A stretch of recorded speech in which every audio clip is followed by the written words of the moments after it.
Hello and welcome back to another episode of the LocalThrones Podcast. I'm Ryan Smith and today we are talking to Lenny, who is the owner of Northern Lights Home. Lenny, how are you? I'm fine, thank you. Good. How are you, mate? I'm very good. Thank you very much. So what we do on these podcasts is we get to know you, the person behind it, and we get to know the business as well. So let's talk about you. How did you get into, business in general? All right, so my background is clothing. So clothing, I used to work in retail, so I used to work, was a buyer actually. I used to be a buyer for size, but before then, I worked in stores like Gap. One of my first jobs was working in Gap, and then I worked in a store called Flannels, like high-end flannels. And then high-end flannels? Yes, so... This is impressive. That's right. And then, from Flannels, I used to deal with a lot of the footballers. So the footballers used to come and visit me, and I used to spend quite a bit of time dealing with them privately, off the shop floor. Which shop was this? And then Flannels in Birmingham. Oh, right, okay, nice. Flannels store in Birmingham. And then from there, I got headhunted by the guys at Size to come and work for them, to run their new store in Birmingham that hadn't been built at the time. One of the reasons I think they targeted me was because I wasn't that traditional guy in a suit. I just, even though apparently I look all right, well, at the time, it wasn't the thing that I really wanted to do. So I'd wear like Jill Sander, or I'd wear jumpers and dingy trousers and things like that, and where everybody else would have like a suit on. So the footballers used to come and see me because they could relax with me, and I thought I was more approachable. Nice. So and then really nice. So the guys from Size at the time, one of the guys I used to deal with used to come and see me all the time and say, "Oh, this Prada Sport, how much is this?" And blah, and just literally just have a chat with the guy. And he asked me if I wanted to come for an interview. So at the time I was like, I don't really want to move, because I was earning some really good money at Flannels, because it was like commission based. Your bottom line wasn't great, but your commission was really good. And you can imagine working with footballers, that was coming in spending a lot of money. So I was probably one of the top earners in the store, so I didn't really want to move.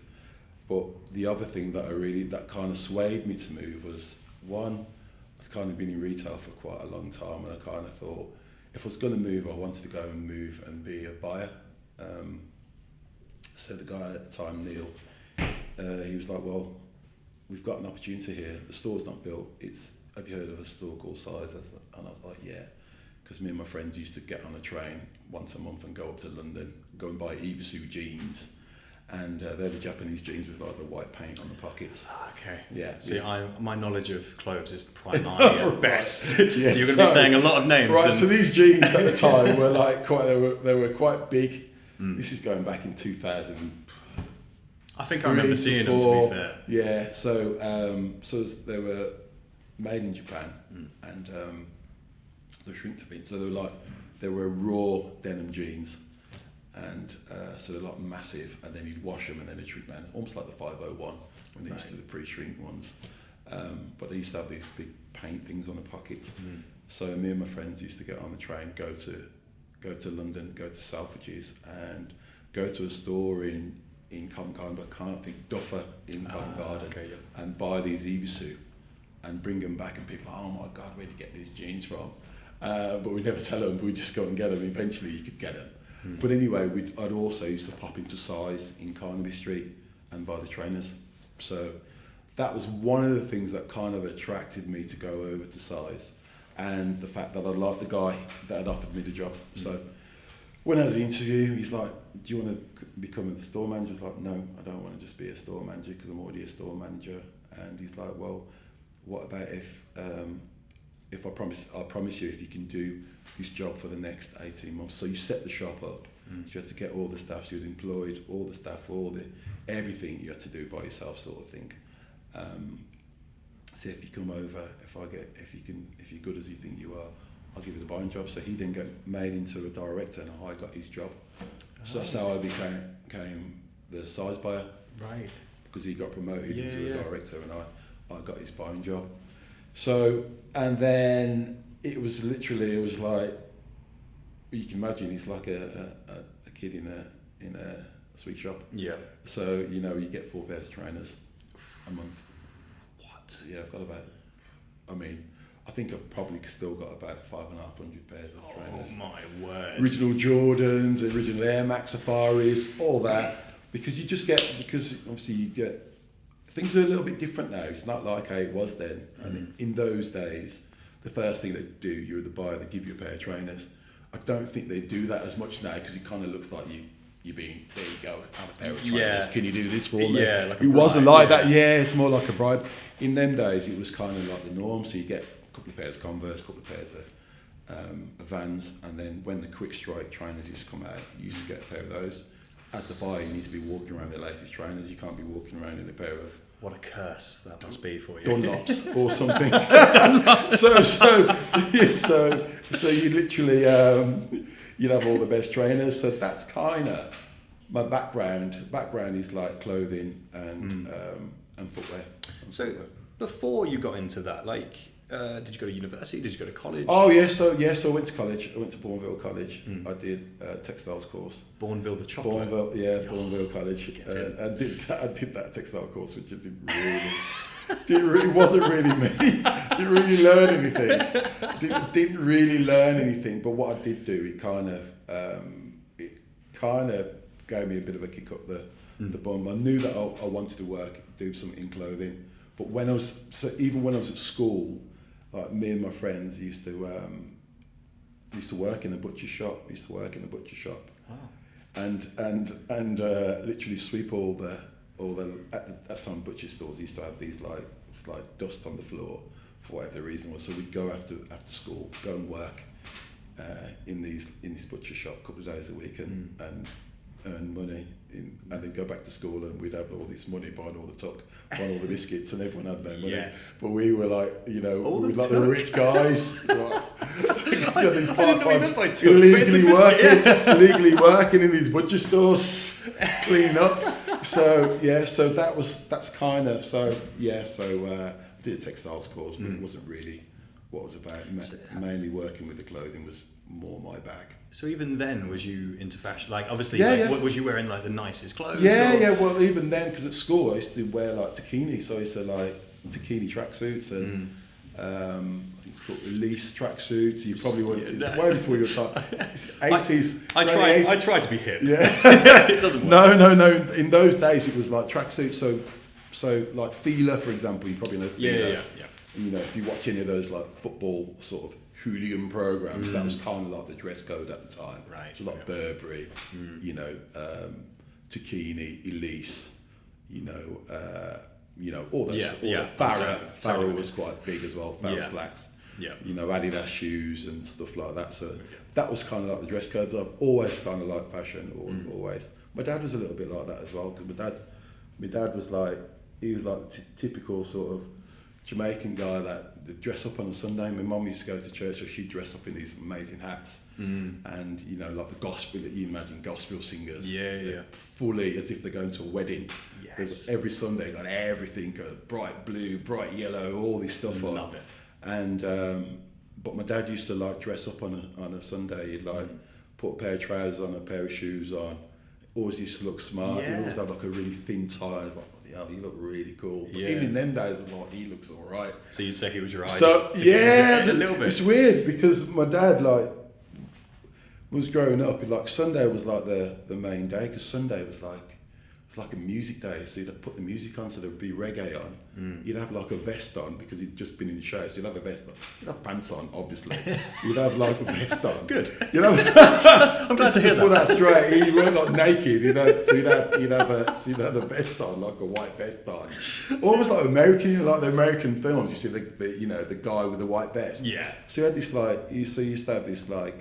He used to always wear this white vest, and put this reggae on Sunday mornings, and I'll never forget it. It was always something that I'd look forward to. I'd get up and we had 2 rooms. We always had like the back room was like the special room, and then had the front room like for the kids and that. And he'd always be in the back room with the reggae on, like doing a couple of moves in this like vest.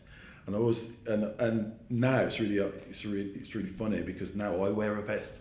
but at the top, just always wear a vest underneath my t-shirt. Nice. Do you know what I mean? Yeah. It's like, but anyway. Yeah. So so he was a little bit of, I think he influenced me quite a bit as well in his way. But yeah, clothing's always been a thing. Yeah. So after doing the legendary textile. Yeah. Of course. Which you loved. loved. Oh, yeah. Bourneville, thank loved. you for that. Right. You then went to, did you go to university or did you go straight into? No, I went straight into clothing. So that was when you started that Yeah, journey? I went straight into clothing. I think the first job, my first retail job was working for a company called Shelley Shoes. Shelley Shoes? Yeah, I'm not sure if you remember Shelley. Shelley. No, I don't. Yeah, Shelley Shoes. Bloody hell, they used to be massive. This is again going over your head. But they were like, you can imagine, it was a shoe shop just based on shoes, but it was like the cool fashion shop at the time. You know, everyone wore like, you know, a blue polo shirt, but polo shirt at the time was good. You had Shelley shoes on, and they used to like put me up in the women's department because I was really good at selling boots, and there was a certain way you can stretch a boot. For example, like you put it over a kettle, which warms the boot up.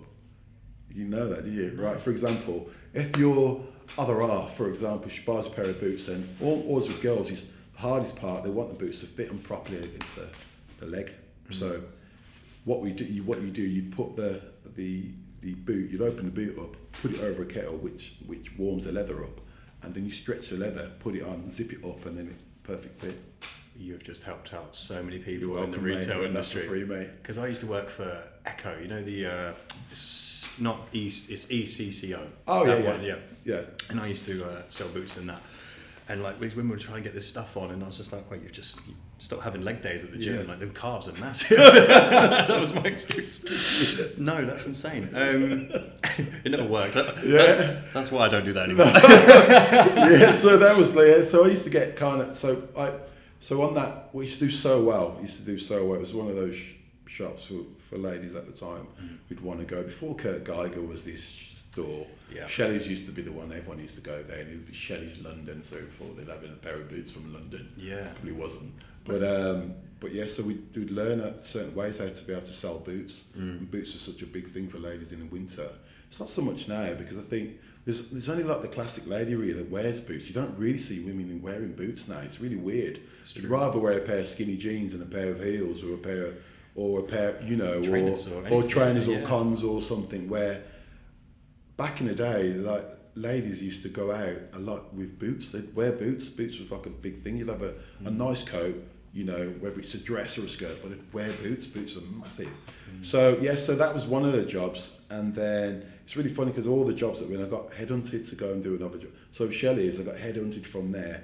Came in with a guy had come in who was like the manager of Gap at the time. Came in with his wife, and it was the same scenario. She wanted a pair of boots. She couldn't get the boot to fit her properly.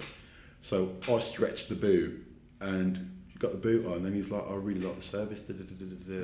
We've got a shop that we're opening around the corner. I thought, oh, all right, what is it called? It's like Gap. Have you heard of it? Yes, I heard of it. Yeah. And they said, do you want to come for an interview? I didn't want to at the time, but then he kept coming in, just come and have an interview. Went and had the interview, got the job, and then quickly got made into a floor manager, and then quickly got made into a supervisor and like assistant manager straight away. I thought, and it's literally just communicating and talking to people. I kind of always had a way to communicate, and I think that's a big thing in retail. You got to be able to talk to people. That's all it's Absolutely.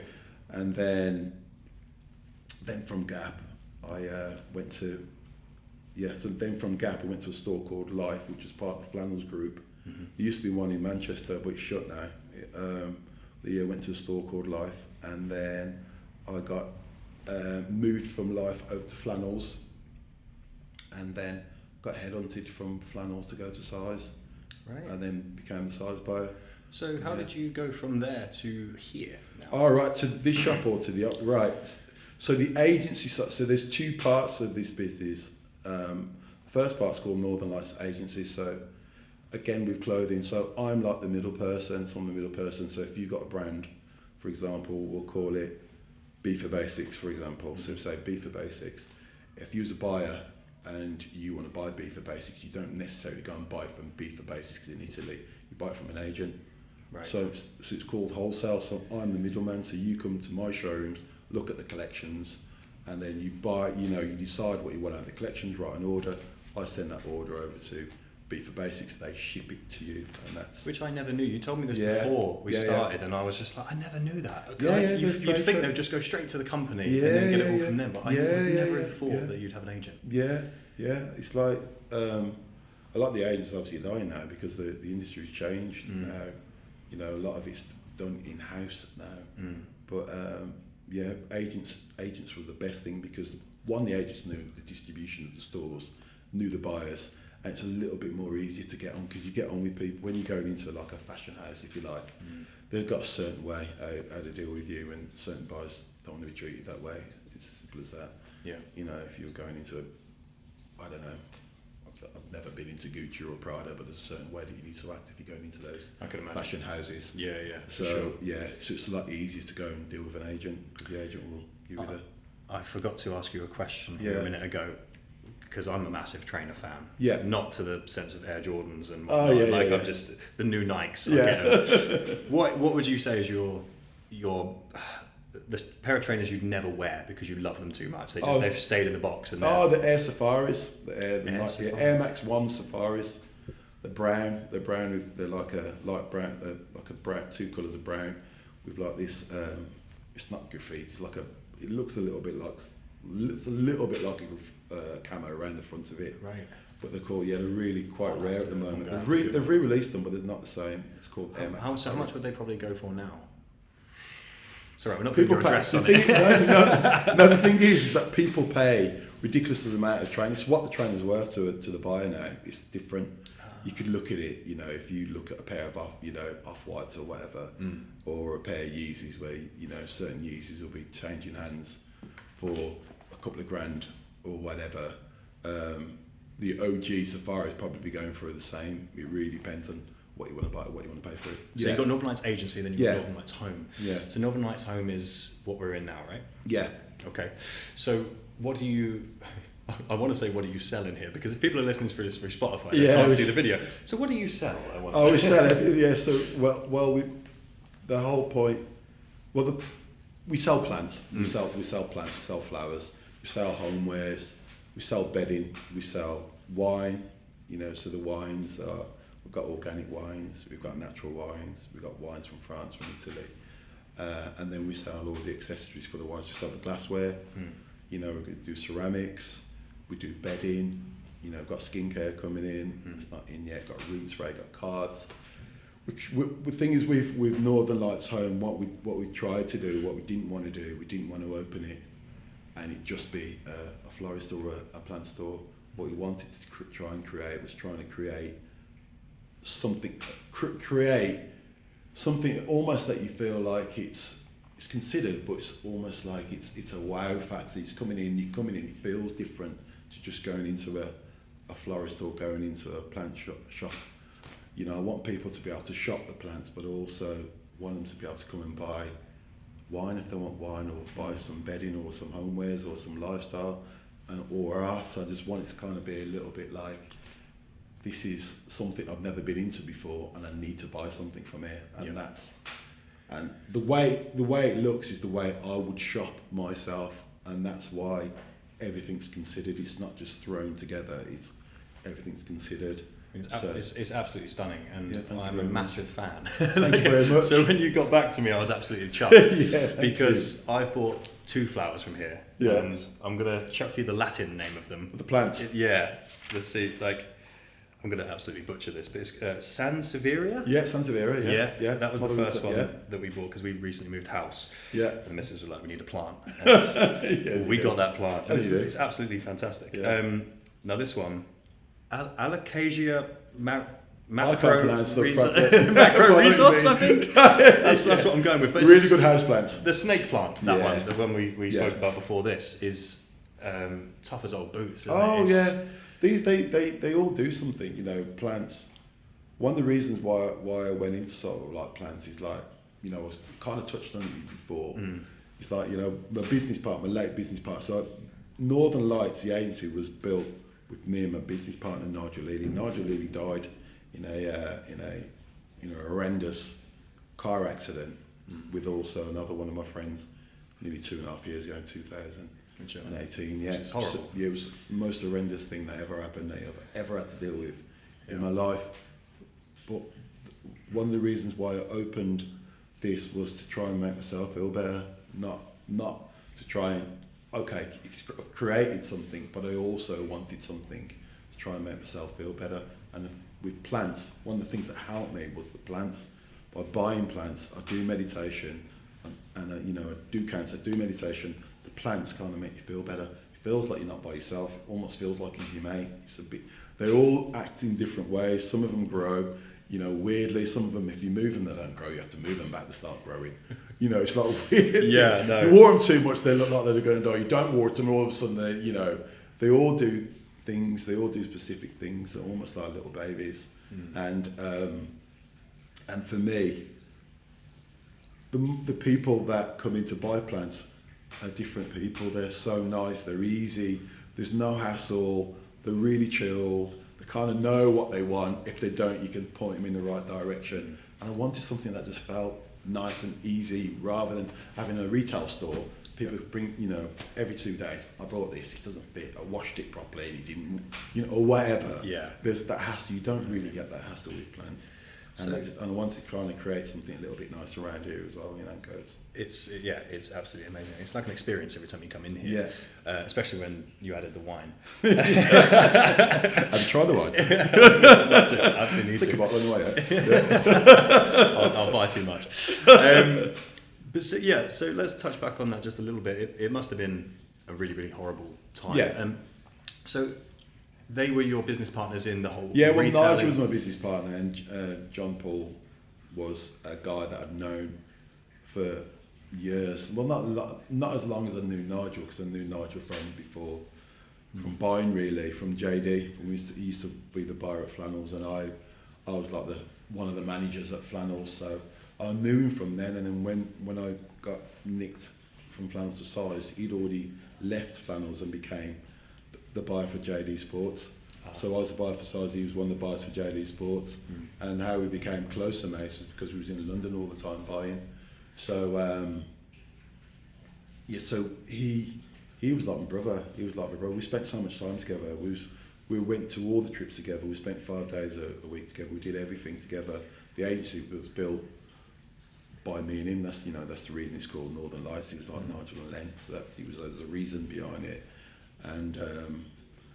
And John Paul, who was in the car at the time, because what happens with an agency, what happens is that you get X amount of people who come and see you in the season. Your suppliers will come and see you.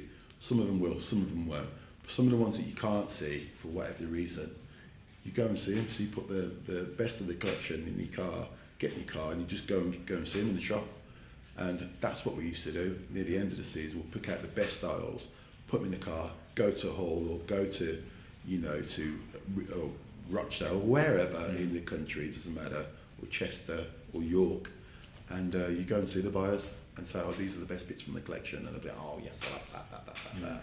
And John Paul, how he came about was I'd met him literally in Port Street pub. I'd gone to the pub a couple of times after work.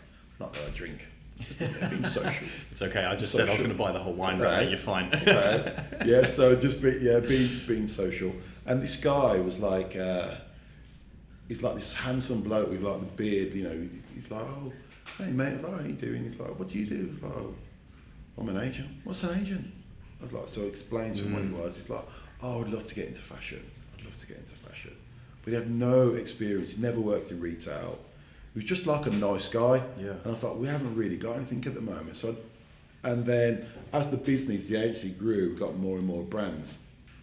I was walking past my office and I bumped into him. I was like, how you doing? Blah, blah, blah, blah. And he's like, I was still looking for a job. So I said to my business partner at the time, Nigel, we should interview him. And Nigel's like, oh, I shouldn't interview him. He's got no experience. Because where I'm like more easy, Nigel at work, like he was more down the line. Good balance to have. It was good balance, yeah. So I was like more the creative, and Nigel was like more the numbers, like the back office stuff. He was on it, and so we interviewed him, and after interviewing him, I was like, he's all right, but I'm not sure if he's right. So I said, why don't we just trial him for a couple of days? Those 2 days turned into like 2 years. As they always do. He was brilliant. He was brilliant. Good. Because he's just one of it's one of these things sometimes in retail. You don't necessarily have to have the experience, it's just how you get on with people. It's people, it's not about what's on your CV, it doesn't matter what's on your CV. As long as you can get on with people, especially in my business, you need to be able to communicate. He was perfect for it. So he unfortunately he was in the car when Nigel went to go and see this retailer. Yeah. So which is terrible, mate, and I'm so sorry to hear that. But you know, the light that's come out of this with this shop, it is stunning, and I can't think of a better way. Well, this is all come on the back of him, you know, because I don't think probably would have done this if he was still alive. To be honest, I don't think I probably would have. You would have stayed created something. Retail, yeah. Just probably stayed where we were in retail, and you know, did something else. I don't know, you know. Maybe we probably would have opened the shop or something because he needs more retailers in Manchester. So we probably would have did that. But yeah, this was created because of him. I don't think we would have created this without him. No. Well, I'm sure he's looking down. Yeah. Sure. Again, we spoke about this beforehand. Yeah. I wanted to try and save so much for the podcast, but it's so difficult to, and I've now become a plant connoisseur. That's right. You will be. So those over there, which I'm sure we'll get a picture of and we'll put it on there. Yeah, terrariums. Terrariums. Yeah. They're not bonsai trees like I thought they were. Right. So what is the difference? Right. So the bonsai tree, you have to look after them weekly. Right. So you have to prune them. They need a lot of care. Right. Where a terrarium, you don't. It's literally you don't have to water them. If you do, you water them twice a year. The only time you have to look after when you prune them back, which is probably once every couple of months. Right. And how they grow, how they live, is that the jars sweat. So you put them in like the jars sweat and the condensation. So you literally don't have to do. You don't have to do anything. Nothing. They're probably one of the best things you could ever buy. If you're going to buy a plant, and if you needed something that didn't need care, they look amazing as well.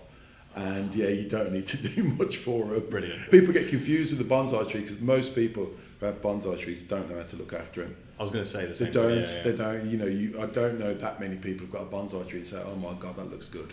Because most of them are dying because they don't know how to look after them. I've got 2 make-your-own bonsai kits at home. Oh my God! And I still haven't. I've not read that, but yeah, exactly. I'll go for the terrarium. How many of these plants do you have in your own home? Oh right, okay. What, the terrariums? No, just anything. In general? Yeah, general. God, it's like a jungle. Is it? Oh yeah, of course. Every time I buy a plant, I think, I need one. I need that as well. I need that. So at the moment, I've probably got 20 plants. Oh wow. Easy. Probably got more. The trainers on display as well. The trainers are in a separate room, like floor to ceiling trainers. A lot of them are in a loft as well, in my loft. But there's a lot of trainers. They're worth quite a bit of money. If I ever had the time to do them and sell them, there's quite a bit of money in value. I can imagine. They're like old comic books. Yeah. Okay, so sorry to talk about it, but I feel like we have to. Yeah. The COVID situation. Yeah. How has that been for you as a business and you personally? Yeah. Well, as a business, we were unlucky because we opened 3 weeks before we had the government lockdown. So lucky enough, we got kind of like a good read because we did like a pop-up outside the store. While we're still finishing the shop, we did a pop-up outside and put it all over Instagram, pop-up in Ancoats, People were buzzing about it because there's obviously no florist around here. This is before the co-op opened. And we absolutely smashed it, which was really good, which gave us a little bit of confidence going forward, knowing that people are actually going to come in and buy the plants and the flowers. So we then opened like the week after and had 3 weeks of sales, and then unfortunately we had to close, which was an absolute nightmare. Yeah, I can which you can imagine. And then all the way, once we were shut, we kind of was trying to come up with some ideas what we could do to keep the social kind of active.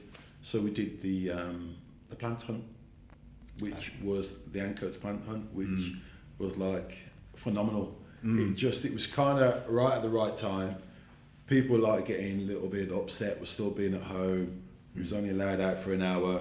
So when we put the flyer out, it was like, in your hours walking or jogging, you might find one of these little fellas, these plants, and it just went berserk. It kind of put us on the map in Ancoats. Well, even I heard about it, and we spoke about this privately, and I told you how gutted I was that I didn't find one of them, because me and the missus had just gone to Aldi that day. Big shop. I think it was on the weekend. It was on a Saturday. Wasn't it? It was on a Saturday. Yeah. Big shop. Coming back, and I was like, "Darling, drop the bags. There's a plant near us. It's down here. We need to go back down here because you put it outside the Waterside Cafe, coffee shop. That place. And it had gone. And then there was one near the Halley that you mentioned. And the story does me head in because I really wanted one, and I get so competitive. And there was one. I stopped on the bridge at the end of the marina. And I was like, I swear to God, it's going to be here. I just feel it. I feel it in my bones, darling. Let's just stay here for just a little bit longer. She's like, oh, come on, the bags are heavy. Come on, let's go home. The milk, the ice cream. I was like, fine, we'll go. And I was gutted. And then you've got an Instagram story of you showing the plant on the marina bridge, showing it up, and then me walking away like, God, I just wish I'd have waited one more minute. I've never let her live it down. I bring it up every week. I'm not even sorry. But after that, sorry. So that was a really good success. It was like, it kind of put us on the map. And there was like this funny story that I was saying, we was putting one down by the Halley, and this lady walked, after we did the one on Red Hill Street at the bottom, we was putting one by the Halley, by the gate, the back of it. This lady walks past, but she's like walking past almost like she's not. And I was like, I'm said to my friend, I'm sure that lady's seen us do. He's like, no, she hasn't. But every time I look, she kind of looks away and says, you haven't seen me. So, and then from then, because we was in a black car, I think what she must have done, she must have put it on her social, because every corner there was people just pretending that there wasn't there. No way. Honestly, they were literally chasing the car. So she must have been an influencer of plants. What she probably would have done, she would have took a photo of the car and put it on Instagram. Anyone's looking for the plant, and they've got a black car or something. It's like, oh my God. No. So because the whole point of it, we wanted it to stretch out all day. We literally lasted about 2.5 hours, because we wanted people to look for it at least an hour in between, or half an hour. It was like literally within 5 minutes of we putting it down, people sharing it. It was like, oh my God. But it was good, because it kind of put us on the map. So for sure. that was one of the positive things out of the COVID. The negative thing really was kind of like being locked up felt like he's being locked up for so long, especially if you're living on your own. I've got a dog, obviously, but when you're living on your own, it's like you need that time to get out, when you feel like, the hour that you got goes really quickly, doesn't it? 100%. You've got 1 hour, What dog have you got? So I've got a little French bull called Marley. Oh, so but he's like a lifesaver, so walking him was just amazing. And obviously he's good company. Well, dogs are, aren't they? It's family. They're good. They are. They're he's like good company. And I think, I kind of like stuck to the rules. There's people who weren't, obviously, there's people that were literally reading their books for 3 hours, sat there reading their books, or sitting in a park or whatever. So I kind of like stuck by the rules. I love how everyone became a police officer going, that woman has still been there reading that book. Oh yeah, right? but she's still there watching. Do you know what I mean? So I can hear outside watching that, she's done my book. True. But so it was quite difficult. I found it quite difficult. I mean, apart from getting fit, I didn't really sit with me. I'm quite a social person. I like to be around people rather. Obviously there's times when I want to be by myself with my own thoughts, but I'm quite social. I quite like to interact with people. When you're not interacting, it's not good for your mind, is it? No, 100%. No, I know. I'm exactly the same. You need to be around people. Yeah. I was a personal trainer, and going from doing classes and talking to people all the time, it's tough to then just go straight into nothing. So I started giving out like free personal training plans and stuff, just to have that communication with people, just to help people, So I totally get what you mean, and hopefully when this comes back out, like obviously you're going to do a bigger launch now, right, for this? So what we want to try and do when we're allowed to, so we want to do an event, because the whole point with shop was to do like a shop launch, which we've never been able to do yet. So we want to do a wine and cheese event, and then when we change the wine every couple of months, we'll do an event around it. Nice. There's a few other things that we want to do as well. We want to do a few live things in here. Musically, right? Yeah. Music, yeah, but more acoustic because there's apartments upstairs. Right. Obviously, we'd invite the people upstairs, as you do. That's the best thing to do. Invite them, and then what we'd do, you know, with Manchester Finest or Ancoats, we'd offer 50 tickets out.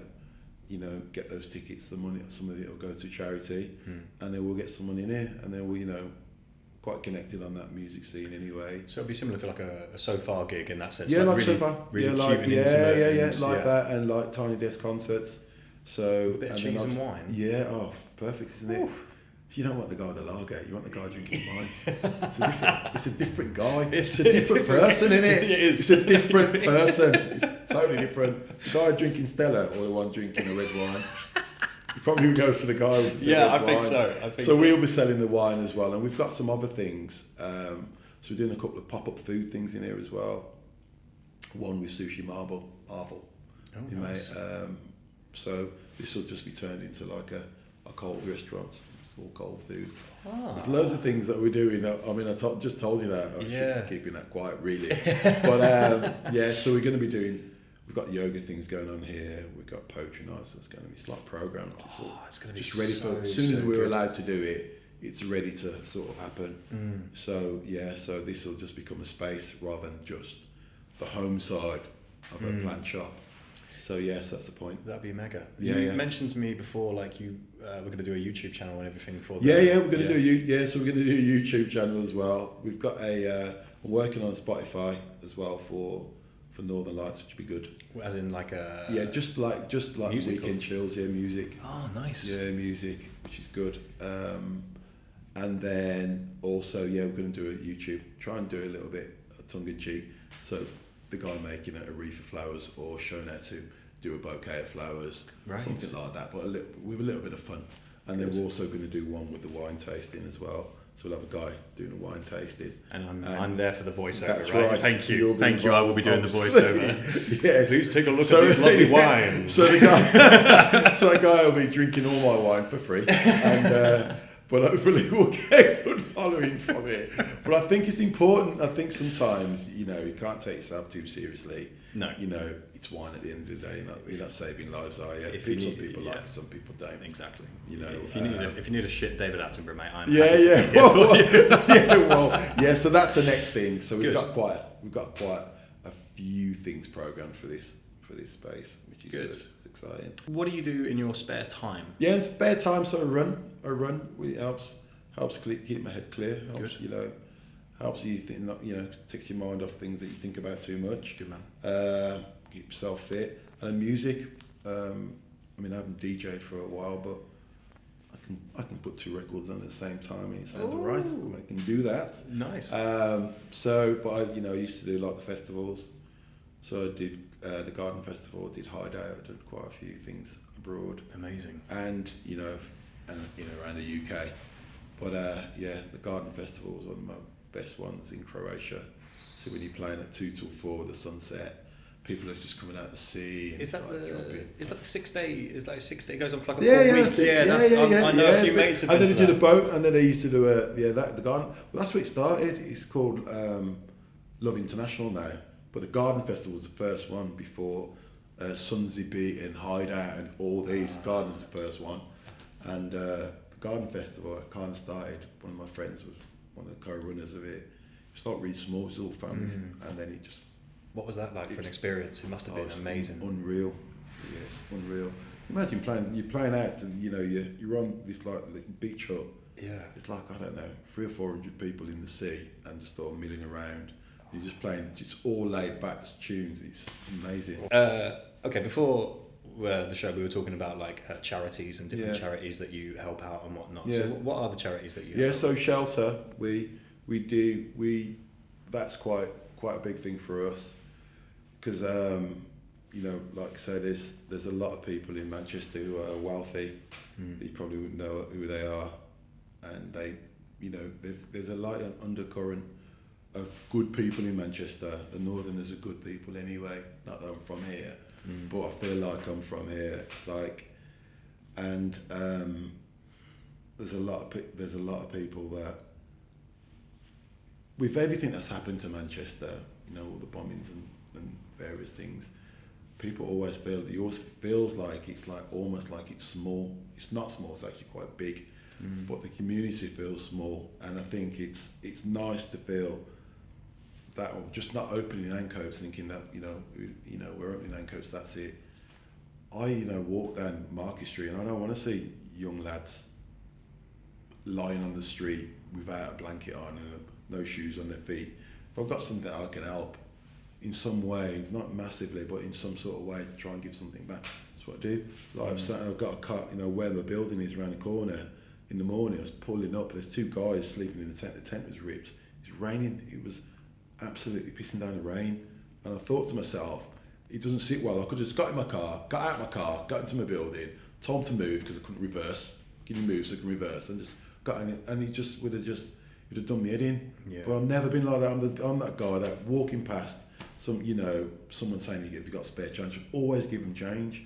Like, I can't give everyone, but I always give them change. It makes myself feel better. Yeah. So these guys, right, young lads, like one was probably 18, the other one's probably 20. There was the young, really young lads, and it was like soaking wet. So I went into my office and got these 2 Beaver Basics jackets, these puffer jackets, and gave them the jackets because I felt terrible. I thought, I'm going into a warm building. These guys are freezing. How bad is it if I just walked away? So I think shelter is a big thing. We, like the pop-up that we did, we gave 10% of each plant to the shelter, as well, which is good. And then my late business partner, like his chosen charity was cystic. I can't get the words out. Cystic fibrosis. Cystic fibrosis. That's the one. Yeah. So we give anything sold at the brand, we give a percentage to his charity as well. So I think that's important. I like my friends as well who've got businesses, they all give to charity. That's amazing. They all give. It's amazing you give back. Yeah, for sure. I think it's important. Absolutely. So how big is the team in that here? Yeah, the team's small. Got 3 members of staff who work in the shop. You got 2 florists and a plant specialist. And then in Northern Light side, the team that works directly with me, I've got a girl called Alex who's been a lifesaver, and I've got Chris, the guy who does all the graphics, and we bounce a lot of ideas. We come up with the plant hunt. We come up with loads of different ideas all the time. Sometimes we fall out about it, but most of the time we don't, because he's really passionate. He wants it to work. Yeah. We all want it to work, and we're a new business. It's not like we've been here 3 years. We've been here 6 months. You know, the publicity that we've got, magazines have said stuff, at BBC want to use a unit, loads of info, loads, honestly, you'd be surprised if people have come in, oh my God, this, you know. Yeah, killing it. So we've got a lot of time, to actually make the space work better, and as soon as this COVID's subsided, you'll see some amazing things that we're doing in here. Well, I'd love to be in that meeting room when you talk about ideas. You created this in 6 months. That must be absolutely insane. We're trying to do something with the school as well over the road. You know, there's a school over the road by you. Because we did that mannequin. I'm not sure you can see it behind me. So the first you can see it, yeah. So the mannequin, the lady one. What we want to try and do is get the kids to draw one and then colour these flowers in, and then we'll pay for the school to go, when they're allowed to, obviously, to go to a McDonald's or go and see a play or whatever, and just working with the community. That's really good for the kids as well. Yeah. Problem is we don't get a lot of the moms come in with the children. They come in by themselves, but not with the children. I want them to feel that they can come in with their child. Do you know what I mean? It's almost like, you can't come in here because you're going to knock a plant over, or you're going to do this, or you're going to do that. I want them to feel that they can. So we're going to be working with the school as well, doing some stuff with them. It's very inviting. It is so family. Dogs are allowed in here as well. Dogs are allowed in here. But we've got dog trays outside. We can water. We've got little treats and whatever. So we're all welcome. Is there anything else you want to talk about, or anything? We've got some things in the pipeline that I don't want to say too much about. Please don't. But there's some exciting things that we've got coming up. I've got some exciting stuff with my brand. Obviously, with Beef for Basics, we've just done a drop called Bonjour Madame. Look at these t-shirts, are amazing. And then I'm just going to hopefully start building up the other side of the business again, the agency side, the clothing side, because this has taken so much of my time. And look out for Northern Lights #2. Ooh, get in there. Drop that bombshell. But this has been brilliant. So where can they find you on social media? Okay, so social media, so it's Northern Lights Home. That's the Instagram. And then also my brand's called Beef4 Basics, again on Instagram. And then my agency is called Northern Lights Agencies. So yeah.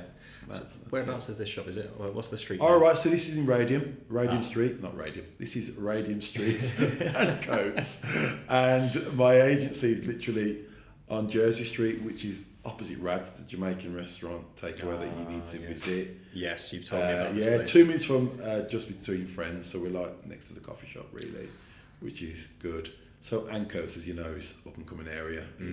It's booming really. Didn't it get voted like top 10 place to live in the world or something? In New York Times, top 13. Is it? Top 13. Get in. So we got 13. If we didn't get top 13. Top 13. Number one. Right, so that will wrap up for this episode of the LocalThrones podcast. If you'd like to find us, it is at LocalThrones MCR.